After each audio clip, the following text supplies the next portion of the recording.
Я кладу на полированный стол тяжелую черную папку, и звук этот в гробовой тишине переговорной напоминает удар могильной плиты. Алина дергается, словно от пощечины. Ее идеальный макияж больше не скрывает смертельной бледности. А Тамара Игоревна, еще минуту назад изрыгавшая проклятие, застывает с открытым ртом, глядя на документы, как на собственный смертный приговор. «У вас ровно 5 минут, чтобы подписать отказ от всех претензий, или я звоню следователю». Мой голос звучит чужим, металлическим эхом, в котором нет ни любви, ни жалости, ни прожитых вместе 20 лет. Меня зовут Виктор. Мне 46, и до недавнего времени я считал себя счастливейшим из мужчин. Знаете, из тех идиотов, что смотрят на мир через фильтр Инстаграма, даже не имея в нем аккаунта. Я построил дом, о котором мечтал в голодном студенчестве, посадил целый сад деревьев, а не одно единственное, и вырастил бизнес, который кормил не только мою семью, но и семьи сотни моих сотрудников. Я владелец крупной логистической компании, специализирующейся на перевозках сложного медицинского оборудования. Звучит скучно, но поверьте, это адский труд, требующий стальных нервов и умения балансировать на лезвии бритвы между таможней, санкциями и сроками поставок. Я всегда думал, что мой тыл — это крепость. Моя жена Алина и ее мать, Тамара Игоревна, были неотъемлемой частью этой картины. Алина — высокая, тонкая, с той породистой красотой, которая с годами лишь приобретает лоск, как дорогое вино. Я любил ее до дрожи в коленях, до спазмов в груди. Я работал по 14 часов в сутки, чтобы она могла ни в чем себе не отказывать. Спа-салоны, поездки на Мальдивы 3 раза в год, гардеробная размером с квартиру моих родителей. Я бросал к ее ногам все, считая, что это и есть язык любви. А Тамара Игоревна, это отдельный персонаж моей трагедии. Вдова военного, женщина с осанкой императрицы и хваткой бульдога. Она жила с нами в большом доме на Новой Риге, чтобы помогать по хозяйству. Так это звучало вначале. На деле же она стала серым кардиналом нашего домашнего государства. Я уважал ее. Я был благодарен ей за Алину. Я оплачивал ее операции в лучших клиниках Израиля, дарил шубы, которые стоили как бюджет небольшого регионального города, и терпел ее бесконечные советы о том, как мне нужно вести бизнес и одеваться.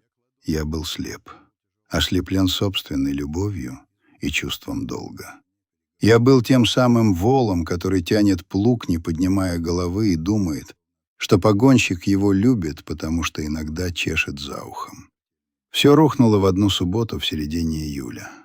Был душный, липкий вечер, когда воздух кажется густым, как кисель. Я вернулся из командировки раньше на сутки. Сделка в Екатеринбурге сорвалась, настроение было паршивым, и мне хотелось простого человеческого тепла. Я не стал звонить, хотел сделать сюрприз. Купил огромный букет пионов, Алина их обожала, и коробку ее любимых пирожных из кондитерской на Патриарших. Я вошел в дом бесшумно. Охрана на въезде в поселок меня знала и пропустила, не задавая вопросов, а дверь я открыл своим ключом.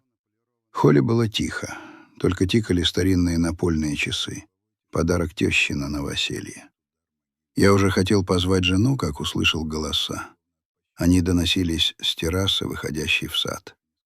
Двери были приоткрыты, впуская вечернюю прохладу, и голоса звучали отчетливо, словно я стоял рядом. Я замер. Не знаю, что меня остановило. Интуиция? Или тот самый животный инстинкт, который заставляет зверя затаиться перед опасностью? «Ты уверена, что он ничего не подозревает?» Голос Тамары Игоревны звучал напряженно, с теми визгливыми нотками, которые появлялись у нее, когда она торговалась на рынке или отчитывала прислугу. «Мама, да о чем ты?» Ленивый тягучий смех Алины Ударил меня под дых сильнее, чем удар профессионального боксера. Я слышал звон бокалов. «Витя, он же как Тетерев на таку. Когда он работает или думает, что делает нас счастливыми, он ничего вокруг не видит. Он свято верит, что мы — идеальная семья». «Смотри, Алина, не переиграй», — наставляла теща.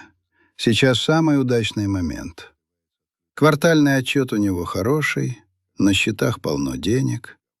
Если потянем еще полгода, рынок может просесть, и делить будет меньше. Ты говорила с тем юристом, которого советовала Ленка?» Я прижался спиной к холодной венецианской штукатурке стены. Пионы в моей руке дрожали, обертка шуршала, и мне казалось, что этот звук подобен грому. Но женщины были слишком увлечены. «Говорила». Голос жены стал жестче, деловитее. «Он сказал, что шансы отличные. У нас нет брачного контракта. Виктор, идиот, считал, что это убивает романтику. По закону 50/50. Но мы можем выкрутить так, чтобы мне досталось 60, плюс дом». «А основание?» — жадно спросила Тамара Игоревна. «Психологическое насилие, мамуля. Сейчас это модно. Скажу, что он подавлял меня, запрещал работать, контролировал расходы. Найдем пару свидетелей. Ленка подтвердит, что я ей жаловалась. Плюс ты свидетель того, как он орал на меня. Помнишь, когда он разбил вазу?» «Я помню. Я разбил вазу год назад, когда узнал, что Тамара Игоревна уволила нашего водителя за то, что тот не так посмотрел, оставив его 3 детей без средств к существованию. Я тогда кричал не на Алину, а на тещу, защищая человека». «Отлично», — промурлыкала теща. «Дом на Новой Риге стоит 150 000, не меньше. Квартиру в Сити тоже заберем. А этот его бизнес пусть подавится своими фурами. Главное — выкачать ликвидность. Алименты он будет платить пожизненно, если мы докажем, что за годы брака я потеряла трудоспособность, а ты — квалификацию. Представляешь, мам, наконец-то свобода», — мечтательно протянула Алина. Никаких его нудных рассказов про логистику за ужином. Никакого его храпа. И эти деньги мы сможем купить ту виллу в Испании, о которой мечтали. А Витя? Ну, он мужик рукастый, еще заработает. Или найдет себе какую-нибудь простушку из бухгалтерии. Ему такие больше подходят. «Он лопух», — вынесла вердикт Тамара Игоревна. «Обычный примитивный лопух. Мы его выдаили, Алина. Пора отправлять на бойню». В этот момент что-то внутри меня умерло. Не с треском, не со взрывом. Просто тихо погас свет. Та часть души, где жила нежность, доверие, планы на старость, где мы сидим у камина и нянчим внуков, эта часть просто превратилась в пепел. Я стоял в коридоре собственного дома, который я строил, выбирая каждый кирпич, каждый оттенок краски, и чувствовал себя вором, чужаком, врагом. Они обсуждали меня не как живого человека, не как мужа и зятя. Они обсуждали меня как актив, как отработанный ресурс, подлежащий утилизации. «Выдаили». Это слово застряло в горле комом желчи. Я 20 лет пахал как проклятый, зарабатывая им на этот дойный статус, а они за моей спиной точили ножи. Я медленно, стараясь не издать ни звука, положил букет и пирожные на пол у входа. Пусть видят, пусть знают, что я был здесь. Я развернулся и вышел из дома. Сел в машину, но руки тряслись так сильно, что я не мог попасть ключом в замок зажигания. В глазах стояли слезы. Не от горя, а от ярости. Такой белой, ослепляющей ярости, от которой темнеет в глазах и перехватывает дыхание. Я не поехал в бар напиваться. Я не поехал к друзьям жаловаться. Я выехал на трассу и просто жал на газ, пока спидометр не показал 200. Скорость немного проветрила голову. Они хотят войны, они ее получат. Они думают, что я лопух, что я безобидный банкомат. О, как же жестоко они ошибаются. Они забыли, кто я такой. Я не получил свой бизнес в наследство. Я не выиграл его в лотерею. Я грыз землю зубами в 90-е. Я выживал в кризисы, когда мои конкуренты вешались или спивались. Я умею быть жестким. Я умею быть безжалостным. Я просто спрятал эти качества глубоко внутри, чтобы не ранить своих любимых женщин. Но теперь я достану их. Я сдую пыль со своих доспехов. В ту ночь я ночевал в офисе. Лежал на кожаном диване в кабинете, глядя в потолок, и слушал, как гудит кондиционер. Телефон разрывался от звонков Алины. Видимо, они нашли цветы. Я не отвечал. Я строил план. В моей голове, обычно занятой логистическими цепочками и таможенными кодами, теперь выстраивалась совсем иная схема. Схема уничтожения. На следующее утро я приехал домой. Я был спокоен, чисто выбрит и холоден, как айсберг. Алина встретила меня в холле. Она была в шелковом халате с чашкой кофе в руках, воплощение уюта и невинности. «Витя!» — она бросилась ко мне, пытаясь обнять. «Где ты был? Мы так волновались. Увидели цветы у двери. Ты что, обиделся, что мы не встретили? Мы были в саду, не слышали?» Я аккуратно, но твердо отстранил ее руки. Впервые за 20 лет мне было противно ее касание. Я смотрел на нее и видел не любимую женщину, а расчетливого хищника, примеряющего, с какой стороны удобнее перегрызть мне горло. «Нам нужно поговорить», — сказал я. «Собери маму». Они сели на диван гостиной, переглядываясь. В их глазах мелькнуло беспокойство, но не страх. Они все еще считали себя хозяйками положения. «Что случилось, Витенька?» — начала Тамара Игоревна елейным голосом. «У тебя неприятности на работе? Ты такой бледный». «У меня неприятности не на работе, Тамара Игоревна. У меня неприятности в семье». Я сел напротив них, не снимая пиджака. «Я слышал ваш разговор вчера вечером». Тишина. Мертвая, ватная тишина повисла в комнате. Я видел, как расширились зрачки Алины, я видел, как пошло красными пятнами лицо тещи. «Витя, ты все не так понял», — начала лепетать Алина, пытаясь включить режим бедной овечки. «Мы просто шутили. Это был такой гипотетический разговор». «Гипотетический?» — переспросил я. «Выдаили. Это тоже гипотеза? Лопух — это научный термин? План отсудить 60% и обвинить меня в насилии — это шутка?» «Да как ты смеешь подслушивать?» — вдруг взвизгнула Тамара Игоревна, переходя в наступление. «Лучшая защита — это нападение, старая тактика. Ты шпионишь за нами в собственном доме? Это паранойя. Вот видишь, Алина, я же говорила, он неадекватен. Хватит!» Я не повысил голос, но они обе замолчали. «Я не буду с вами спорить. Я не буду оправдываться. Вы хотите развода? Вы его получите. Но не по вашему сценарию». Алина вдруг выпрямилась. Маска любящей жены слетела, обнажив то самое холодное, расчетливое лицо, которое я должен был разглядеть много лет назад. «Ах так?» — процедила она. «Ну хорошо, Виктор. Раз ты хочешь войны, будет война. Ты думаешь, ты самый умный? Мы тебя уничтожим. Ты останешься без штанов. Я заберу у тебя все, до последней копейки. Ты будешь жить под мостом». «Убирайся отсюда», — рявкнула теща, вскакивая с дивана. «Это теперь наш дом. Мы подаем на развод сегодня же. У тебя 2 дня, чтобы вывести свои манатки. И не смей ничего трогать из ценностей. Мы все опишем». Я смотрел на них и поражался.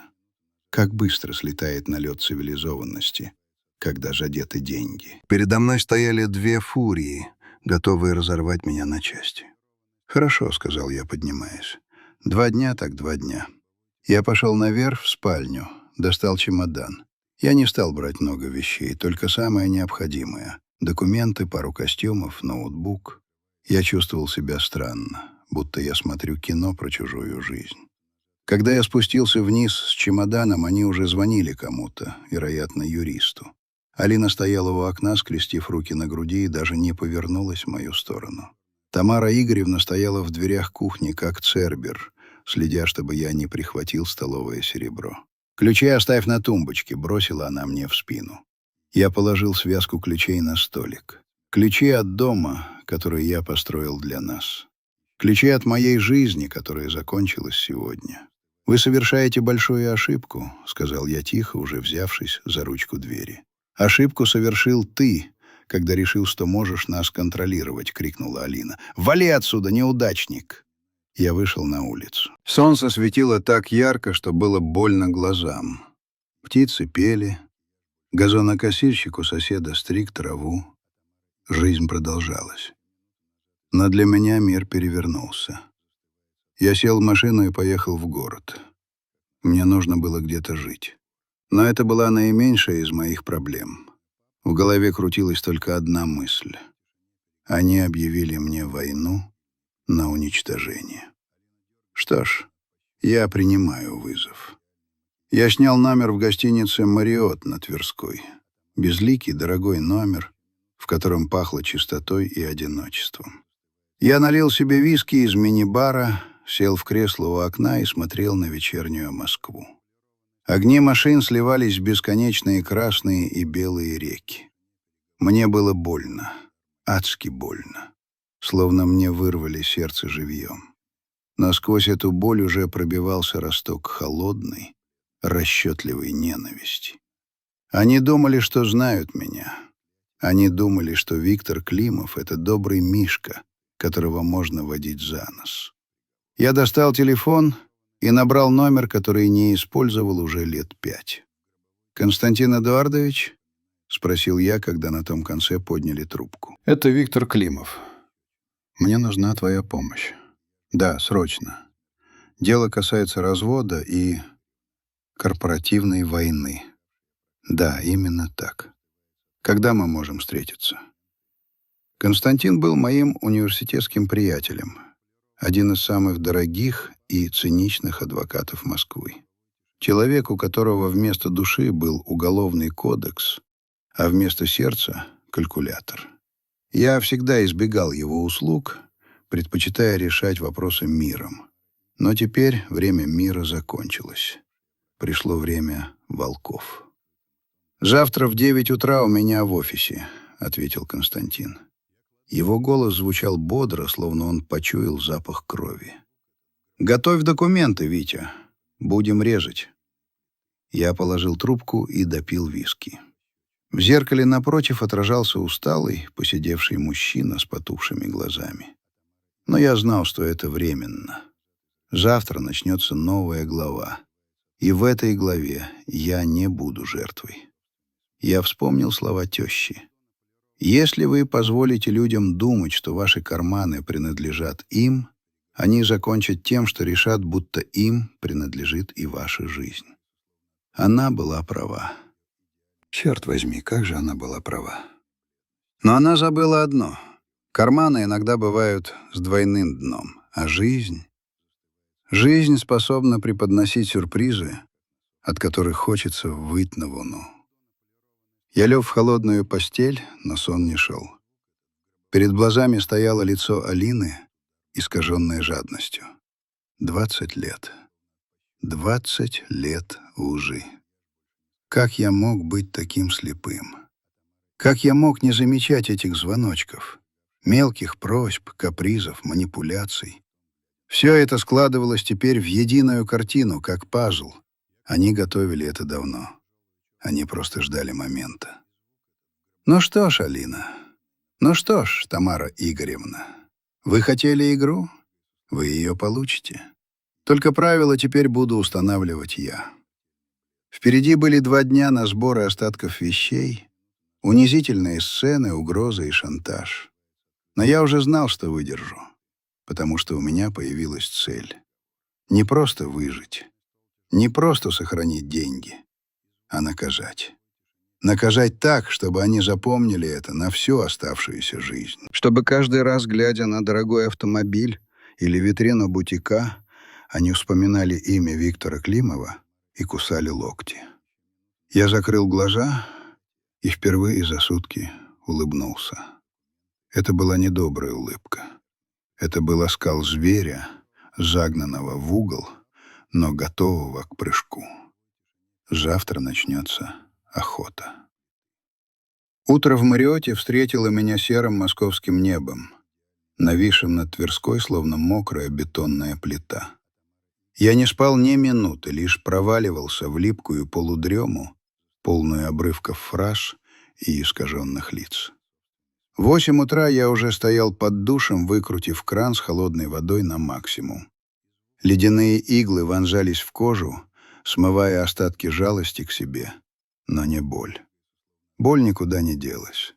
Она просто свернулась тудим узлом где-то в солнечном сплетении, став константой, фоновым шумом, как гул трансформаторной будки. Кофе в лобби был крепким и горьким, под стать моим мыслям. Я механически жевал круассан, не чувствуя вкуса. В голове крутился один и тот же сценарий.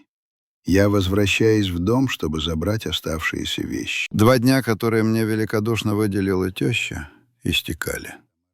Когда мой черный «Мерседес» подъехал к кованым воротам поселка, охрана замялась. Петр, старший смены, вышел из будки, виновато пряча глаза. «Виктор Сергеевич, тут такое дело...» Он замялся, теребя фуражку. «Алина Юрьевна распоряжение дала не пускать вас без сопровождения. Сказала, вы буйные, можете, мол, имущество попортить». Меня словно кипятком окатило. Я, построивший этот поселок, плативший зарплату этому самому Петру, теперь должен просить разрешения войти в собственный дом? «Петр», — тихо сказал я, глядя ему прямо в глаза, — «открывай». Он помялся еще секунду, вздохнул и нажал кнопку. Ворота поползли в сторону.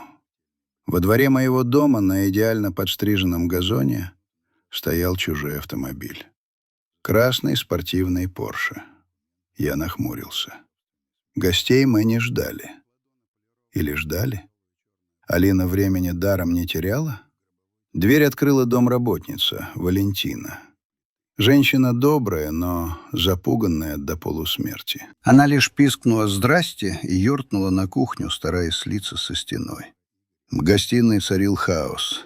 На диванах, креслах, даже на рояле были разбросаны вещи. Мои вещи. Книги, документы, одежда, какие-то коробки. Посреди этого бедлама восседала Тамара Игоревна, как генерал на поле боя с бокалом шампанского в руке. Было 10 утра. «А, явился!» Она даже не повернула головы, лениво листая журнал. «Алина, иди сюда, твой бывший пришел». «Бывший». Это слово резало слух, как скрежет металла по стеклу. Мы еще не подали заявление, а я уже бывший. Алина спустилась со 2-го этажа. На ней было то самое красное платье, которое я подарил ей на годовщину в Милане. Она выглядела с ног сшибательно и хищно. Рядом с ней, чуть придерживая ее за локоть, шел молодой мужчина, лощеный в узком костюмчике с модной стрижкой и бегающими глазками. «Знакомься, Виктор», — сказала Алина, вкладывая в голос максимум яда.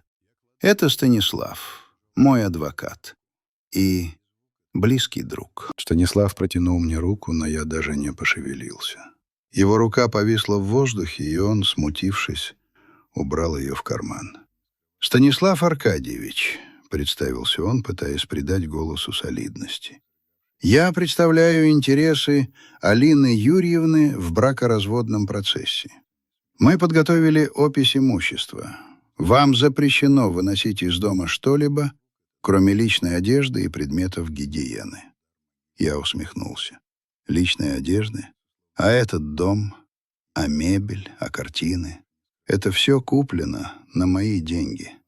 Это совместно нажитое имущество, Виктор Сергеевич. Елейно улыбнулся Станислав. По закону половина принадлежит супруге, а учитывая моральный ущерб, какой к черту моральный ущерб? Я шагнул к нему, и адвокат инстинктивно отпрянул. То, что я работал как вол, пока она шлялась по салонам. «Не смей орать!» — взвизгнула Тамара Игоревна. «Стасик, вызывай полицию. Он угрожает». Я глубоко вздохнул, заставляя себя успокоиться. Гнев сейчас — плохой советчик. Они провоцируют меня. Хотят скандала, хотят зафиксировать мою агрессию. Не дождутся. «Хорошо», — сказал я ровным голосом. «Я заберу одежду и книги. Остальное делите, как хотите». Я поднялся в кабинет. Там уже кто-то хозяйничал. Ящики стола были выдвинуты, бумаги переворошены, сейф был открыт. Пуст. «Где мои документы?» — спросил я, выходя на лестницу. «Папка с договорами, загранпаспорт, документы на фирму. Мы взяли их на ответственное хранение», — невинно хлопая ресницами, заявила Алина. «Чтобы ты ничего не спрятал и не переписал задним числом. Станислав сказал, это законно». «Верните паспорт», — процедил я, — «сейчас же». «После суда, Витя, после суда», — ухмыльнулась теща, доливая себе шампанского. «А то вдруг сбежишь в офшоры». Я понял, что разговаривать бесполезно. Они шли ва-банк. Забрали документы, чтобы парализовать мою работу, чтобы я не мог управлять компанией. Умно. Подло, но умно. Я прошел в гардеробную. Мои костюмы, рубашки, галстуки — все это висело стройными рядами, как солдаты. Я начал срывать их с вешалок, не глядя, комкая и бросая в огромные черные мусорные мешки, которые принесла Валентина. Дорогие итальянские ткани, шелк, кашемир — все это летело в кучу, превращаясь в бесформенное тряпье. Каждая вещь вызывала воспоминания. Вот этот смокинг я надевал на благотворительный вечер, где Алина блистала в бриллиантах. В этом свитере мы гуляли по осенней Праге, и она грела руки в моих карманах. Вот эти запонки она подарила мне на 40-летие. Я остановился, сжимая в руке бархатную коробочку с запонками. Открыть? Нет. Я просто швырнул ее в угол. Звук удара о стену был глухим и жалким. В дверях стоял Станислав, наблюдая за мной с брезгливым любопытством. «Аккуратнее, Виктор Сергеевич», — заметил он. «Мешки могут порваться». «Пошел вон», — тихо сказал я, не оборачиваясь. «Что, простите?» Я сказал, пошел вон. Я рявкнул так, что адвокат подпрыгнул и исчез в коридоре. Я паковал свою жизнь в мусорные мешки. 20 лет брака. 20 лет надежд. Все это уместилось в 5 черных пакетов объемом 120 литров. Символично. Когда я спускался вниз, волоча за собой мешки, Алина и Станислав сидели на диване, близко придвинувшись друг к другу. Они смотрели что-то в планшете и смеялись. Смех жены, когда-то такой родной, теперь звучал, как скрежет ножа по тарелке. «Уходишь?» — спросила она, даже не глядя на меня. «Ключи на стол. И пульт от ворот тоже». Я положил связку и пульт на край комода. «Алина», — сказал я, глядя на ее профиль, — «ты действительно думаешь, что так можно? Что все это сойдет тебе с рук?» Она, наконец, повернулась. В ее глазах была пустота. Красивая, глянцевая пустота. «Витя, не драматизируй. Это просто бизнес, ничего личного. Ты был хорошим ресурсом, но твой срок годности истек. Ты стал скучным, старым и предсказуемым. Мне нужно движение, мне нужны эмоции. Стас, он другой, он понимает меня». «Он понимает твой счет в банке», — сказал я, кивнув на адвоката. Тот покраснел, но промолчал. «Смотри, не обождись, дорогая. Деньги имеют свойство заканчиваться, если их не зарабатывать. У нас их хватит на 3 жизни, встряла теща, выходя из кухни с бутербродом с икрой. С твоими-то активами. Мы уже все посчитали. Ну, считайте, считайте. Я криво усмехнулся. Математика — наука точная, но коварная. Я подхватил мешки и вышел. Дверь захлопнулась за моей спиной с тяжелым, окончательным щелчком. Я стоял на крыльце своего дома, который я строил 3 года, в который вложил душу, и понимал, что больше никогда сюда не вернусь. Вернее, не вернусь сюда как хозяин. Этот дом осквернен. Он пропитан предательством, как стены старой больницы пропитаны запахом лекарств. Я загрузил мешки в багажник. Охранник на воротах смотрел на меня с жалостью. Видимо, слухи распространяются быстро. «Виктор Сергеевич», — начал он, когда я проезжал мимо, — «если что, ну, вы знаете, мы за вас. Мужики в охране. Мы все понимаем». «Спасибо, Петр», — кивнул я.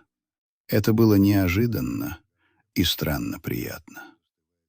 Простой охранник оказался человечнее, чем женщина, с которой я спал в одной постели 2 десятилетия.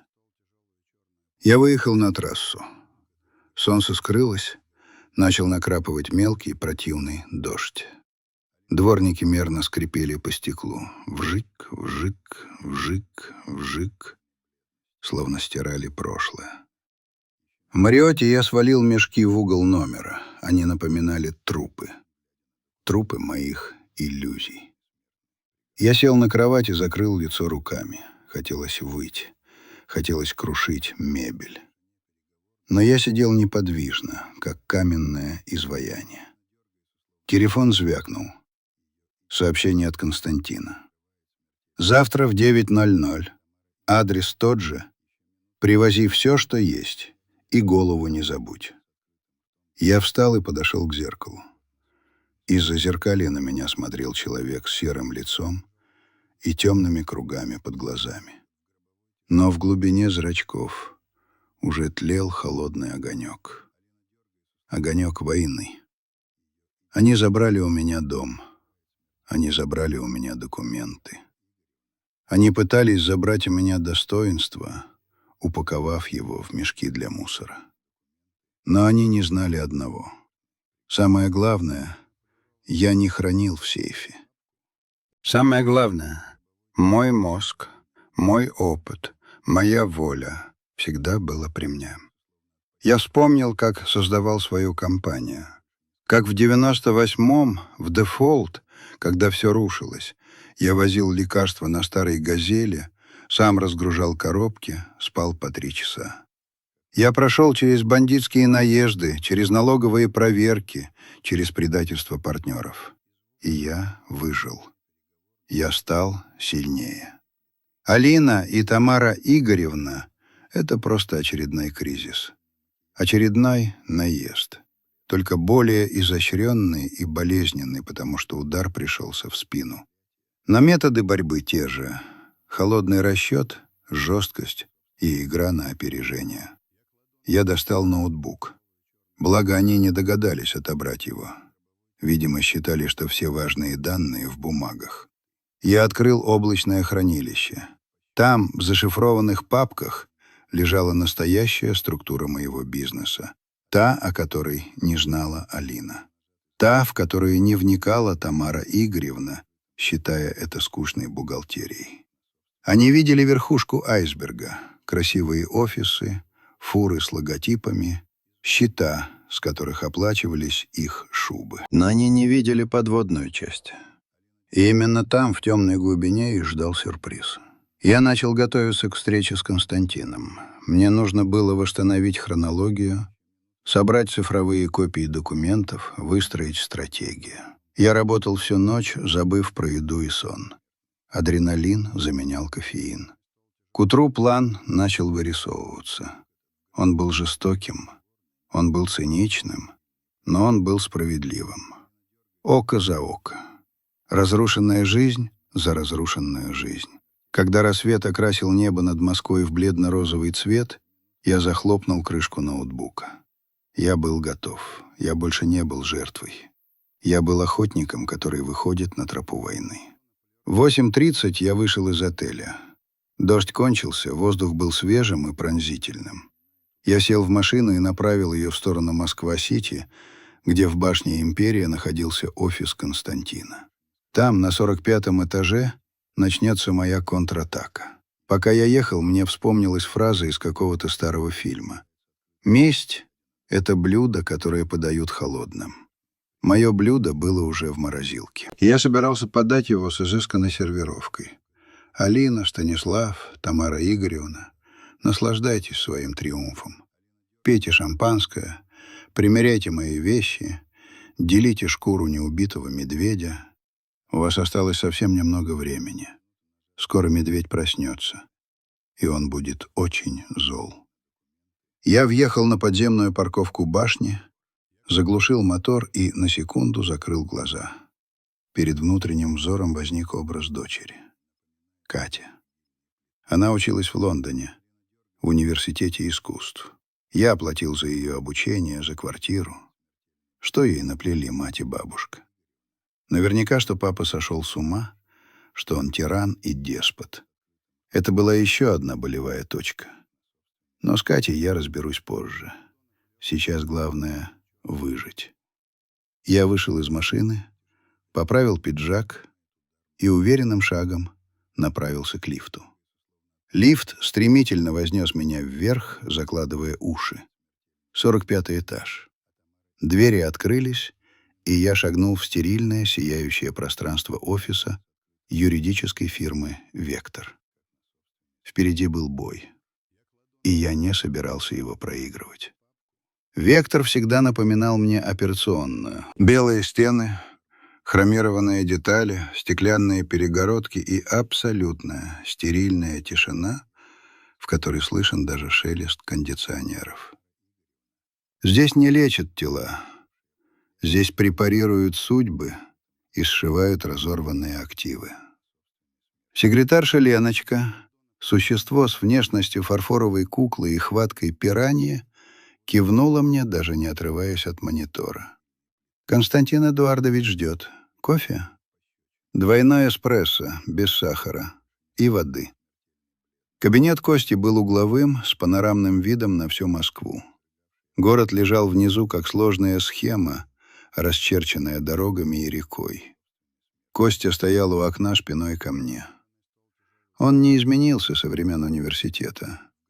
Все тот же идеально сидящий костюм, все та же ранняя седина, которая делала его похожим на голливудского злодея, и аура спокойной, уверенной силы. «Проходи, Витя», — сказал он, не оборачиваясь. «Вид отсюда отличный, правда? Смотришь на эту суету и понимаешь, насколько все мелко». Он развернулся, и его цепкие серые глаза впились в мое лицо. Он сканировал меня как рентген. «Выглядишь паршиво». «Спасибо», — утешил. «Я не утешаю, я констатирую факты. Садись». Я плюхнулся в глубокое кожаное кресло. Костя сел напротив за свой огромный стол из черного дерева, на котором не было ни пылинки, только ноутбук и тонкая папка. «Рассказывай, только без соплей. Сухие факты. Даты, цифры, имена, действия». И я рассказал. Про разговор на террасе, про ультиматум, про «выдаили» и «лопуха», про адвоката Стасика и вынос вещей в мусорных мешках. Я говорил минут 20, монотонно, стараясь заглушить эмоции, но голос все равно предательски дрожал на именах. Костя слушал молча, лишь изредка делал пометки в блокноте золотым паркером. Когда я закончил, он откинулся на спинку кресла и сплел пальцы в замок. «Классика», — произнес он с легкой брезгливостью. «Сценарий «Черная вдова», версия «Лайт». Обычно они ждут, пока у мужика случится инфаркт, но твои дамы нетерпеливы, решили ускорить процесс». «Костя, мне не нужна классификация», — устало сказал я. «Мне нужно знать, что делать. Они забрали документы, они живут в моем доме, они хотят 60% активов и алименты. «Хотят они много», — усмехнулся адвокат. «Вопрос в том, что они могут взять. Давай посмотрим на твою империю». Он развернул ноутбук ко мне. На экране светилась схема. Моя компания «Трансмет Логистик». «Смотри, Витя, ты у нас парень осторожный. Параноик, я бы сказал. И это сейчас спасет твою задницу. Помнишь, в 2010-м, когда ты только разводился с первой женой? Ну, той студенческой любовью. Ты попросил меня сделать так, чтобы бизнес был неуязвим». Я кивнул, конечно, помнил. Тогда развод прошел тихо.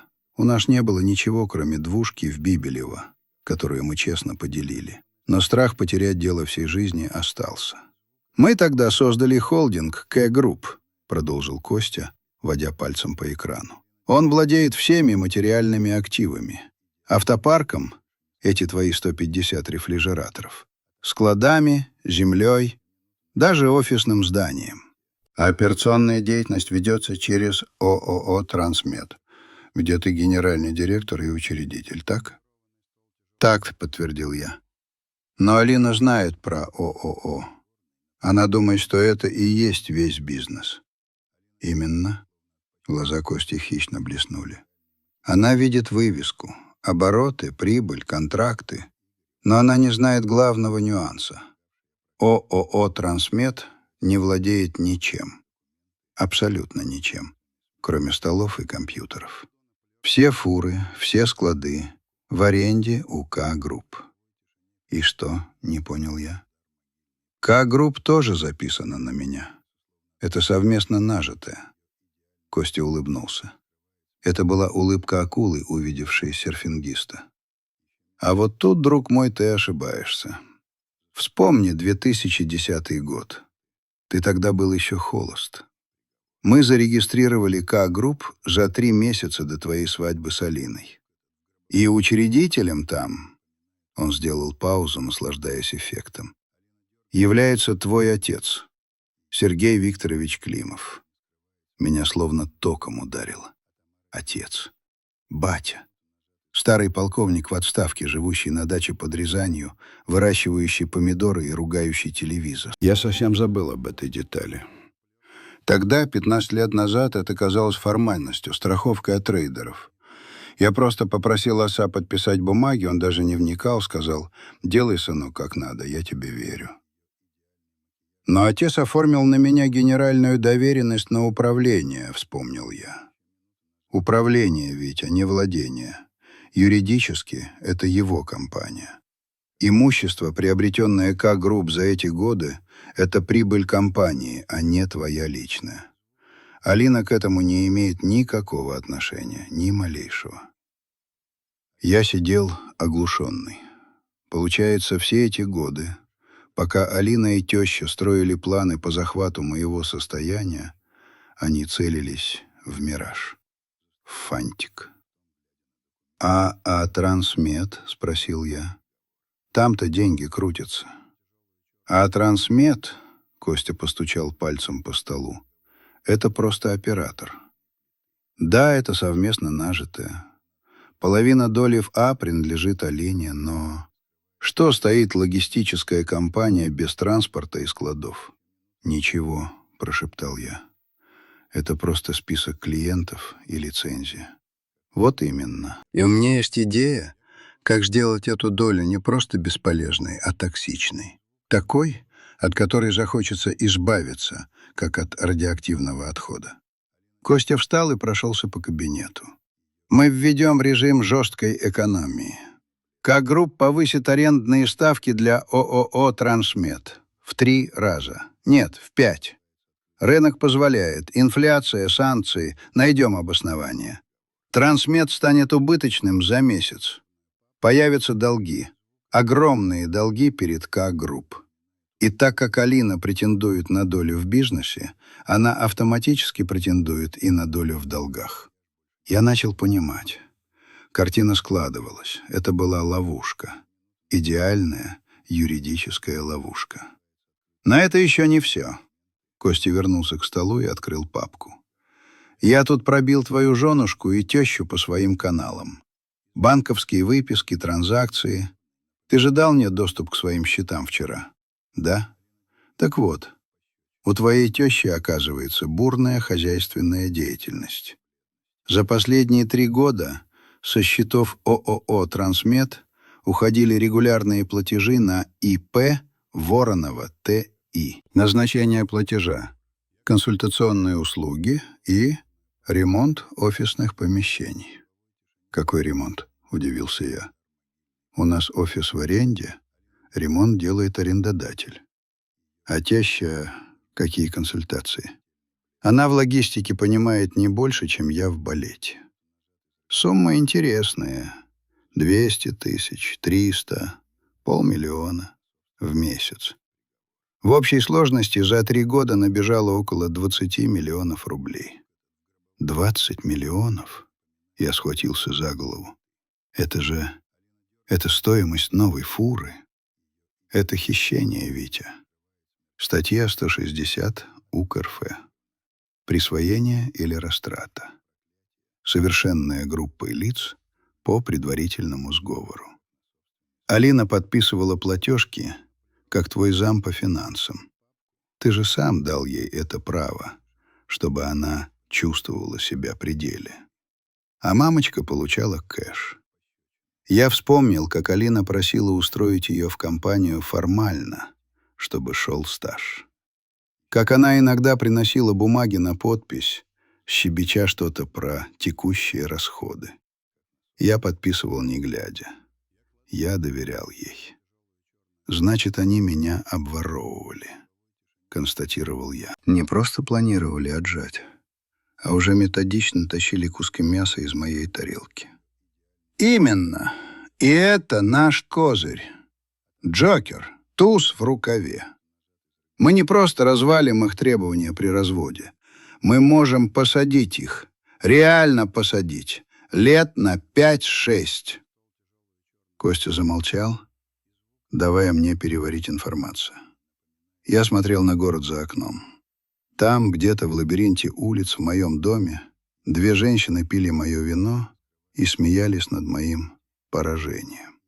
Они не знали, что над их головами уже занесен дамоклов меч. «Что мне делать сейчас?» — спросил я. Эмоции улеглись, остался холодный расчет. «Первое», — Костя начал загибать пальцы, — «едешь к отцу, берешь новую доверенность, свежую, объясняешь ситуацию. Батя у тебя кремень, он поймет. Второе. Мы готовим иск от К-групп к ООО «Трансмет» о взыскании задолженности по аренде. Задним числом пересмотрим условия. Найдем пункты о индексации, которые ты забыл применить. Третье. Заказываем независимый аудит в Трансмеде. Официальный, с отчетом. Чтобы зафиксировать вывод средств на ИП тещи. «А дом?» — спросил я. «Дом на мне. Это совместно нажитое. С домом сложнее, но участок земли, на котором он стоит, покупался когда? В 2009-м, до брака. Отлично. Земля твоя. Дом построен в браке. Но если мы докажем, что строительство велось на дивиденды от К-групп, то есть на деньги твоего отца, то можно пободаться. В крайнем случае присудят выплатить ей компенсацию. Но из этой компенсации мы вычтем ее долги по бизнесу и украденные миллионы. В итоге она еще останется должна». Я встал и подошел к окну. Солнце пробилось сквозь тучи, осветив мокрые крыши. «Костя, действуй. Я хочу, чтобы они почувствовали это. Не просто потеряли деньги. Я хочу, чтобы они поняли, что такое страх. Страх потерять свободу». «Будет сделано», — кивнул адвокат. «И еще, Витя, тебе нужно исчезнуть на пару дней. Не отвечай на звонки. Пусть они понервничают. Пусть думают, что ты сломлен и пьешь где-нибудь в канаве. Расслабленный враг, уязвимый враг». «Я поеду к отцу. В Рязань». «Отличная идея. Подыши свежим воздухом, поели пирожков, а мы тут пока наточим ножи». Я вышел из офиса «Вектора» с чувством, будто с моих плеч сняли бетонную плиту. Боль не ушла, но она трансформировалась в энергию, в топливо для мотора, который понесет меня к победе. Дорога до Рязанской области заняла 4 часа. Я ехал и думал об отце. Мы редко виделись в последнее время. Я был занят. Бизнес, жена, капризы тещи. Я откупался дорогими подарками, переводил деньги, звонил по праздникам. Мне стало стыдно. Батя никогда не жаловался, всегда говорил: «Все хорошо, сынок, работай. Ты же мужик». А я променял общение с родным отцом на фальшивый уют в гнезде змей. Старый деревянный дом отца встретил меня запахом яблок и дыма. Отец в старой тельняшке и потертых трениках копался в огороде. Увидев меня, он выпрямился, оперся на лопату и прищурился. «Явился блудный сын?» В его голосе не было упрека, только легкая ирония. «Что, жена выгнала?» Я опешил. «Откуда ты знаешь?» «Да по тебе видно. Рожа кислая, глаза, как у побитой собаки. И машина грязная. Ты ж чистюля». Мы сидели на веранде, пили чай с мятой и смородиновым листом. Я рассказал ему все, без утайки. Про предательство, про план Кости, про фирму. Отец слушал, хмуря густые седые брови, и лишь желваки играли на его скулах. «Значит, выдаили», — произнес он задумчиво, когда я закончил. «Суки. Прости, Господи, но суки. Я всегда говорил, что эта Тамара — баба с гнильцой, глаза у нее бегающие, а Алина — яблоко от яблони. Пап, мне нужна доверенность и твое согласие на войну». Отец ударил кулаком по столу так, что чашки подпрыгнули. «Какое к черту согласие, Витя? Это моя фирма, по документам моя. Ты думаешь, я отдам свое кровное, которое ты потом и кровью поднимал этим швабрам? Дави их, дави по закону, без жалости, чтобы духу их не было». Он встал, достал из серванта старую папку с документами. «Вот все здесь. Устав, свидетельство. Я ничего не выкидывал. Езжай к нотариусу в поселок, оформим все, что нужно. И передай своему Косте, если надо, я сам в Москву приеду, в суде выступлю. Я старый солдат, я слов любви не знаю, но за правду глотку перегрызу». Я смотрел на отца и чувствовал, как к горлу подступает ком. Вот она, настоящая семья. Не там, где гламур и лицемерие, а здесь, среди старых яблонь и простых слов. Здесь, где тебя не продадут за виллу в Испании. Вечером, лежа на старом диване в своей детской комнате, я слушал стрекот сверчков за окном. Телефон я отключил. Я был вне зоны доступа для врагов, но я был на связи с самим собой. Завтра я вернусь в Москву, и начнется операция «Чистое поле». Я больше не Виктор-строитель. Я Виктор-разрушитель. И я разрушу их карточный домик до основания. Прошла неделя. Неделя тишины. Я жил в гостинице, работал удаленно, общался только с Костей и аудиторами. Мои оппоненты, видимо, решили, что я смирился. Адвокат Стасик прислал проект мирового соглашения, в котором мне предлагалось отдать 70% активов и платить фиксированные элементы в размере $500 000 рублей ежемесячно. Хотя общих несовершеннолетних детей у нас не было. Они приплели какие-то обязательства по содержанию нетрудоспособного супруга. Я не ответил. Я ждал. В пятницу утром бомба взорвалась. В офис Трансмеда, где сейчас хозяйничала Алина, я специально не появлялся там, дав ей почувствовать себя королевой, пришел курьер. Он принес не цветы, не подарки. Он принес уведомление от ООО «К Групп». Костя рассказывал мне потом, как это было. Алина сидела в моем кресле, пила кофе и раздавала указания главному бухгалтеру. Когда она вскрыла конверт, ее лицо вытянулось. Уведомление о расторжении договора аренды офисных и складских помещений в одностороннем порядке в связи с систематическим нарушением условий оплаты. Требование о погашении задолженности в размере 45 миллионов рублей в течение 3 банковских дней. В случае неоплаты будет инициирована процедура банкротства. 45 миллионов. Это была сумма, взятая не с потолка. Это были пересчитанные ставки аренды за 3 года, плюс штрафы и пени, прописанные в договоре мелким шрифтом, который никто никогда не читал. Алина в панике позвонила маме. Потом Стасику, потом мне. Мой телефон молчал. Через час прилетел второй удар. Главный бухгалтер, бледная как смерть, принесла Алине запрос от аудиторской фирмы. Просим предоставить обоснование платежей на ИП Воронова ТИ за период от 2023 до 2025 года. В случае отсутствия актов выполненных работ данные транзакции будут квалифицированы как необоснованное обогащение и вывод средств. Алина еще не понимала, что это конец. Она думала, что это ошибка, сбой, дурацкая шутка. Она кричала на бухгалтера, топала ногами, но механизм уже был запущен. Шестеренки правосудия, смазанные моей яростью, начали вращаться, перемалывая их алчность в пыль. Вечером того же дня мне позвонил Петр, охранник с поселка. «Виктор Сергеевич, тут такое. Полиция приехала. К вам домой». «Ко мне?» — удивился я. «Зачем?» «Не к вам, а к Тамаре Игоревне. Следователь из ОБЭП. Говорят по поводу какого-то мошенничества». Костя сработал быстрее, чем я ожидал.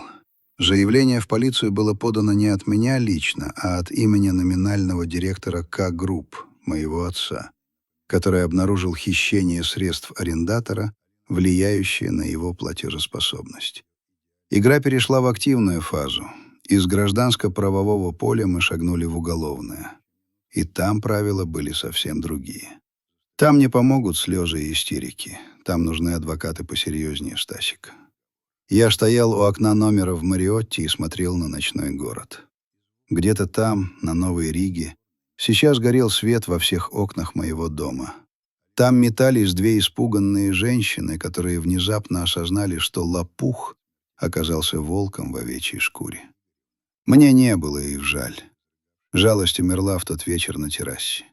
Осталась только холодная, стерильная пустота. И ожидание финала. Следующая неделя обещала быть жаркой. Мы назначили встречу. Финальную встречу, где я, наконец, прерву молчание.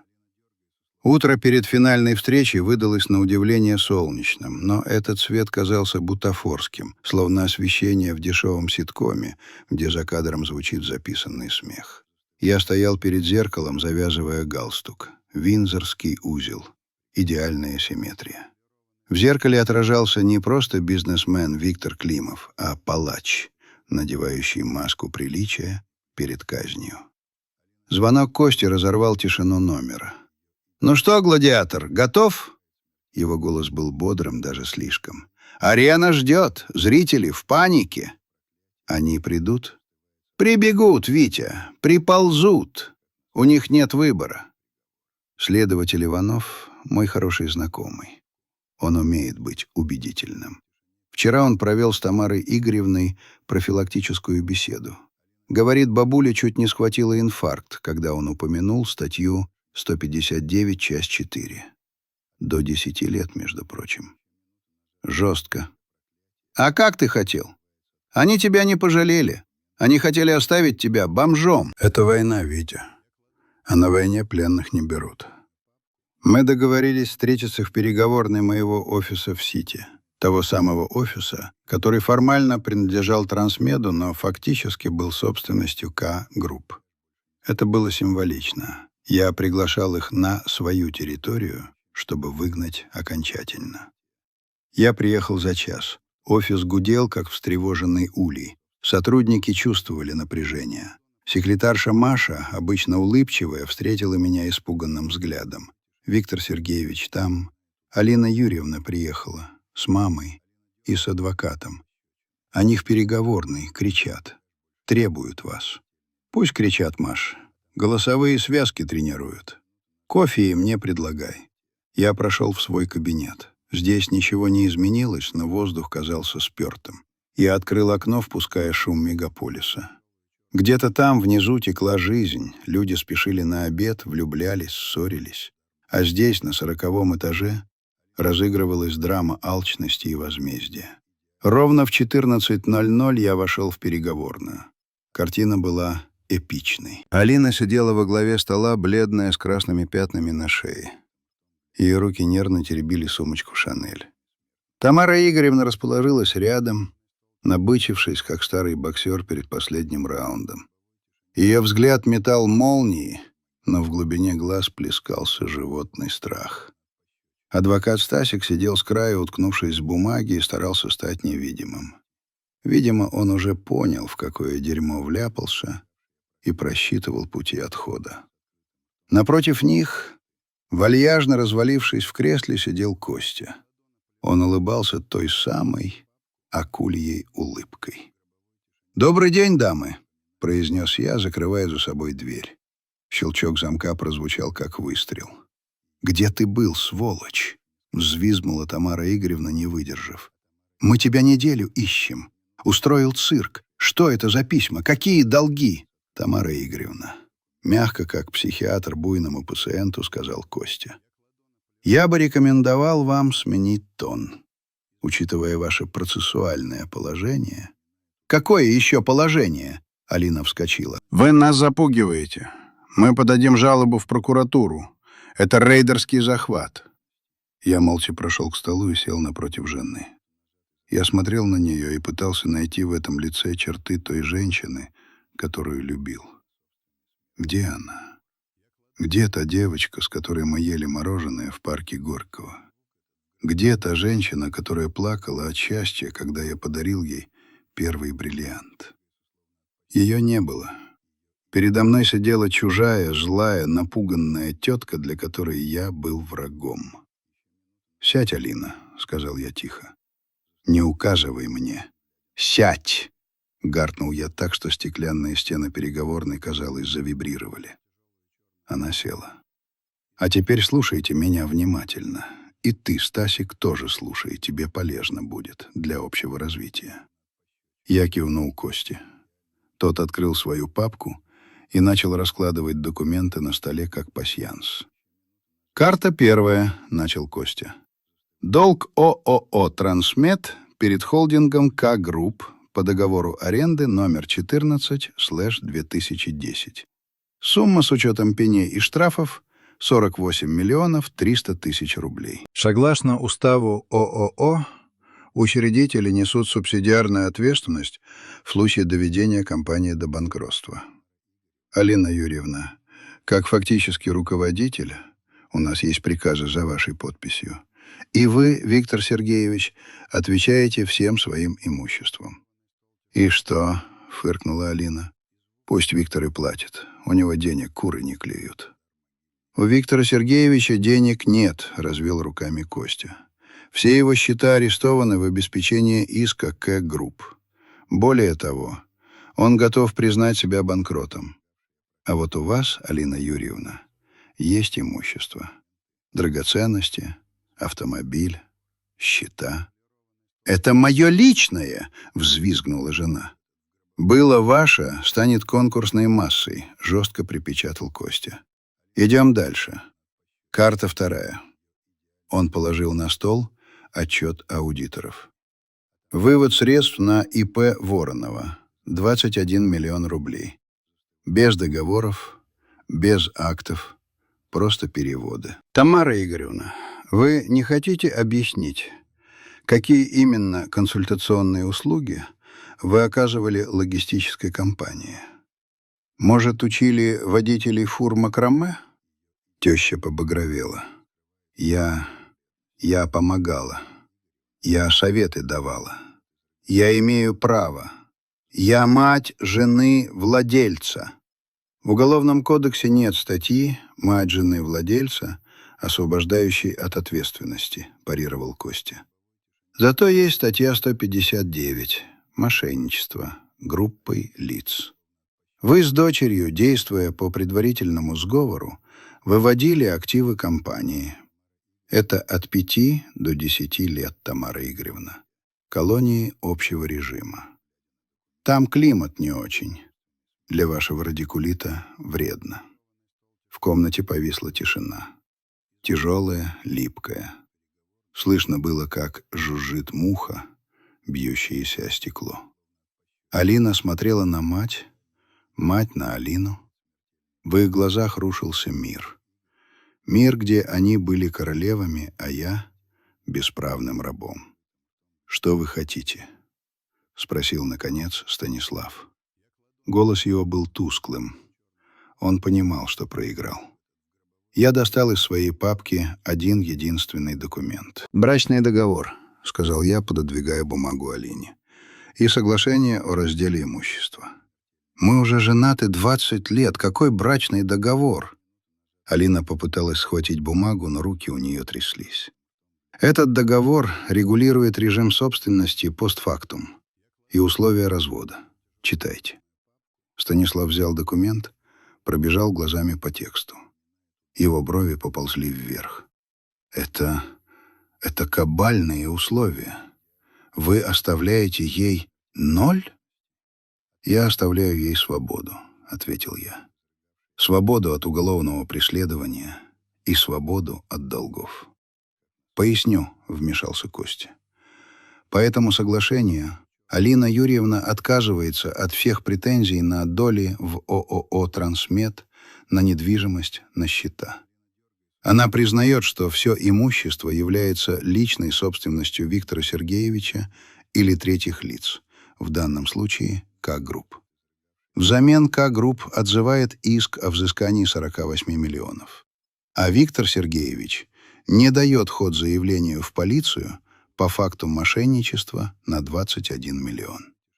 «Вы шантажисты», — прошипела Тамара Игоревна. «Мы санитары леса», — усмехнулся я. «Вы хотели меня раздеть? Вы хотели выкинуть меня на улицу? Я просто защищаюсь». «Я не подпишу это», — Алина швырнула ручку на стол. «Я лучше в суд пойду. Судьи любят женщин. Я буду плакать. Я скажу, что ты меня бил». «Валяй», — спокойно сказал я. «Плачь. Только учти, пока будет идти суд, уголовное дело будет расследоваться. Тебя закроют в СИЗО. Ты знаешь, что такое СИЗО, Алина? Это камера 4 на 4 метра, параша в углу и соседки-наркоманки. Думаешь, тебе там понравится? Твой маникюр там долго не проживет». Алина побледнела еще сильнее. Она посмотрела на Станислава, тот отвел глаза. «Алина Юрьевна», — промямлил он, — «ситуация действительно сложная. Доказательная база у них сильная. Аудит, транзакции. Если дело дойдет до суда, риски очень велики. Я бы рекомендовал рассмотреть компромисс». «Компромисс?» — она посмотрела на него с ненавистью. «Ты же обещал, что мы его разорвем. Ты говорил, он лопух». «Я не знал всех обстоятельств», — оправдывался адвокат. «Хватит балагана», — я посмотрел на часы. «У вас 3 минуты. Либо подпись, либо я звоню следователю Иванову. Он ждет внизу, в машине, с ордером». Это был блеф. Иванов сидел у себя в кабинете и пил чай. Но они этого не знали. Страх — лучший мотиватор. Алина заплакала. Это были некрасивые киношные слезы. Она выла, размазывая тушь по лицу, превращаясь в жалкую, сломленную куклу. «Витя, как ты можешь? Мы же любили друг друга. 20 лет. Неужели тебе меня не жалко?» Я посмотрел на нее и почувствовал ничего. Пустоту. «Мне жалко того Витю, который верил тебе, а тебя нет. Ты сама выбрала этот путь, Алина. Ты хотела войны. Ты ее проиграла. Подписывай». Тамара Игоревна молча взяла ручку. Ее рука дрожала, но она подписала. Она была старой крысой. Она чуяла, когда корабль тонет, и спасала свою шкуру. «Подпиши, Алина», — каркнула она. «Подпиши, иначе нас посадят. Он не шутит. Он стал другим». Алина, всхлипывая, поставила свою подпись. Росчерк пера, который перечеркнул ее сладкую жизнь.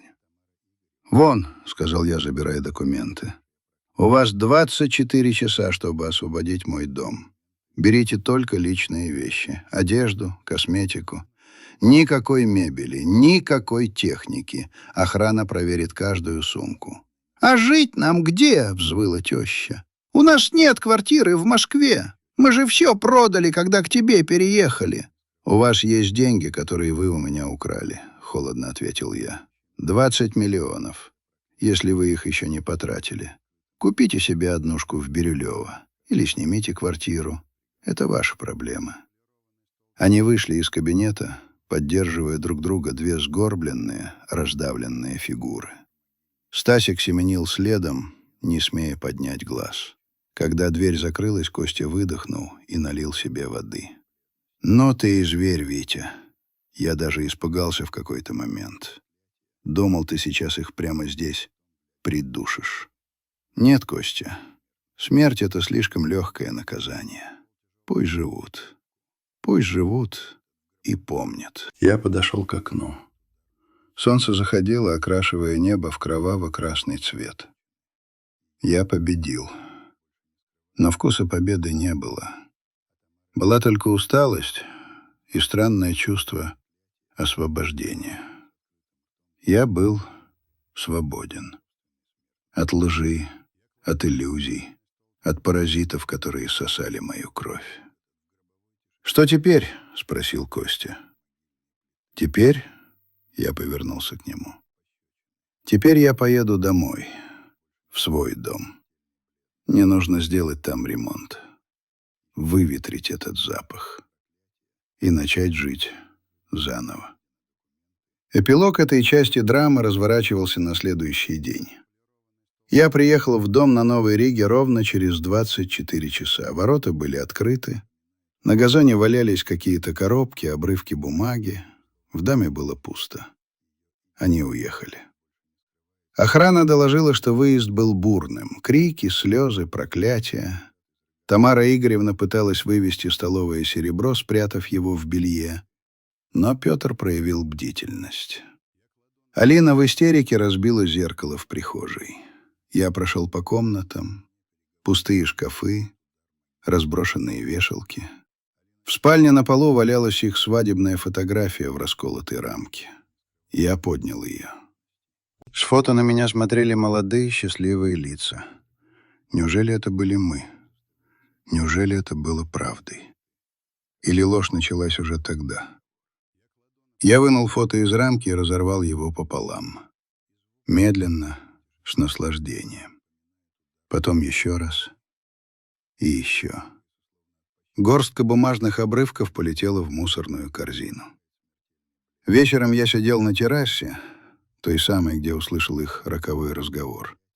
Я пил виски и слушал тишину. Впервые за много лет в этом доме была настоящая, честная тишина. Не было фальшивого смеха тещи, не было капризного нытья жены, только ветер в соснах и мое дыхание. Я достал телефон.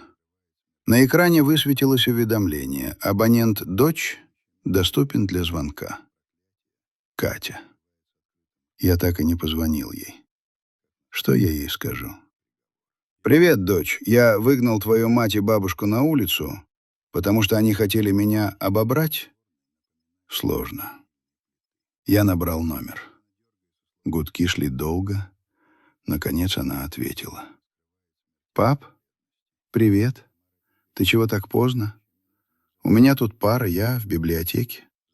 «Привет, Катюш. Прости. Просто хотел услышать твой голос. Как ты?» «Да нормально. Учусь». «Пап, у тебя голос какой-то странный. Что-то случилось?» «Нет, милая. Все хорошо, просто перемены. Большие перемены. С мамой поругались?» Догадливая она у меня. «Можно и так сказать. Мы разводимся, Катя». Пауза. Долгая пауза на том конце провода, через 1000 километров. «Я знала, что это когда-нибудь случится», — тихо сказала дочь. «Вы давно уже чужие. Мама, она сложная. И бабушка тоже.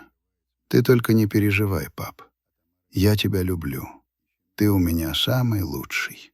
У меня защипало в глазах. Вот оно. То, ради чего стоило жить.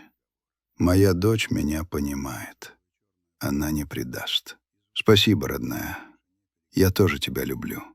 Приезжай на каникулы. Дом теперь большой. Места много. Приеду, пап. Обязательно. Я положил трубку. На душе стало теплее. Жизнь не закончилась. Она просто сделала крутой поворот. Я потерял балласт, но сохранил корабль. И команду. Впереди была новая жизнь. Я знал, что она не будет легкой. Будут суды, формальности все равно нужно уладить. Будут сплетни, светская тусовка такое любит. Будет одиночество, но я справлюсь. Я Виктор Климов. Я строю мосты и прокладываю маршруты. Я найду свой путь. А пока я налил себе еще виски и посмотрел на звезды. Они были яркими и холодными, как бриллианты, которые я больше никому не буду дарить просто так. Но история на этом не заканчивалась. Жизнь имеет странное чувство юмора. Через полгода я узнал продолжение судьбы Алины и Тамары Игоревны. И это был отдельный, поучительный сюжет. Прошло полгода. Москва успела сменить серый осенний плащ на снежную шубу, а затем утонуть в грязной весенней жиже. Время, как известно, лечит, но в моем случае оно работало скорее как опытный хирург. Отсекало лишнее, оставляя шрамы, которые напоминали о том, что я выжил. Моя жизнь вошла в колею. Жесткую, деловую колею. Я с головой ушел в работу. Трансмед, теперь уже без приставки семейный бизнес, процветал. Мы открыли филиал в Казахстане. Закупили новые немецкие рефрижераторы, несмотря на санкции. Логистика — искусство невозможного. И я снова почувствовал тот драйв, который забыл за годы сытой семейной жизни. Я сделал ремонт в доме. Выбросил все — мебель, шторы, даже посуду. Я не хотел, чтобы хоть одна молекула напоминала мне об Алине и ее матери. Дом стал минималистичным, строгим, мужским. Много дерева, кожи, камня, никаких рюшечек и бархата. Друзья говорили, что он стал похож на логово одинокого волка. Может быть. Но мне в этом логове дышалось легко. О судьбе бывшей жены и тещи я узнавал урывками, через общих знакомых, которые, как сороки, приносили сплетни на хвосте. Сначала они пытались держать марку. Сняли квартиру в центре на те самые деньги, что успели припрятать. Ходили по тусовкам, рассказывая всем, какой я тиран и абьюзер, оставивший их ни с чем. Алина даже пыталась закрутить роман с каким-то нефтяником, но тот, узнав подробности нашего развода, Москва — город маленький, слухи о моей спецоперации разлетелись быстро, предпочел ретироваться. Никто не хочет связываться с женщиной, которая пыталась раздеть мужа и проиграла. Это как черная метка. Осторожно, токсично. Но деньги имеют свойство таять, особенно когда привычки остаются королевскими, а приток средств перекрыт. Через 3 месяца они съехали из центра в район попроще. Потом еще проще. Однажды в марте мне позвонил Костя. «Витя, у меня для тебя новость. Из разряда «нарочно не придумаешь». Что, подали апелляцию?» — лениво спросил я, подписывая документы. «Нет, хуже.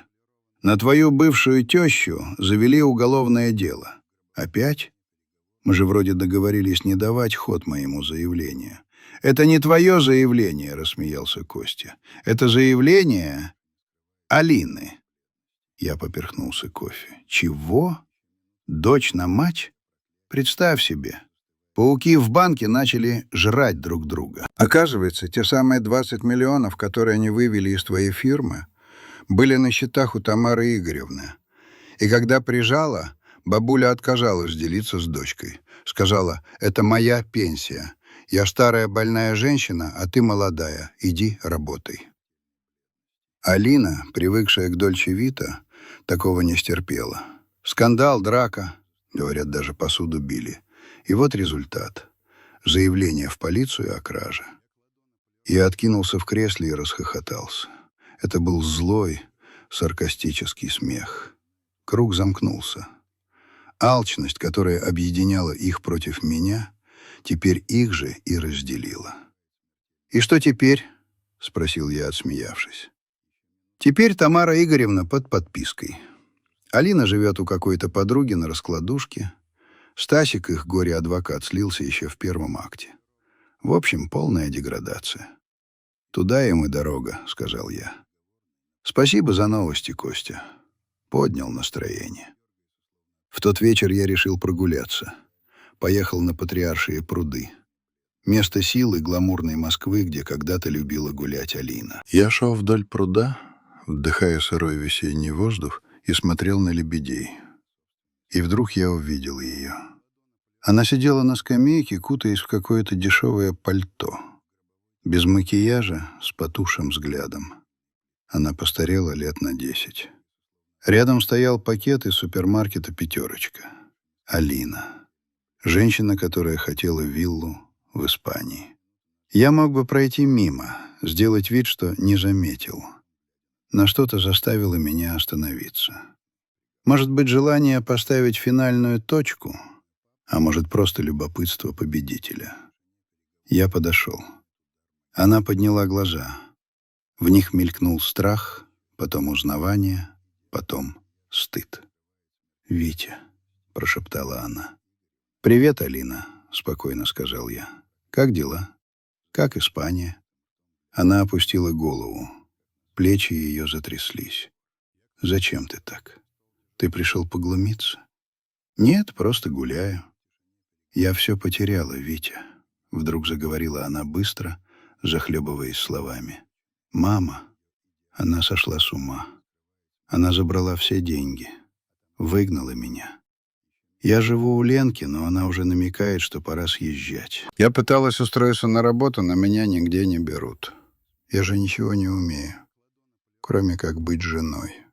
Она посмотрела на меня с надеждой, с той самой жалкой, щенячьей надеждой, которая вызывала у меня теперь лишь брезгливость.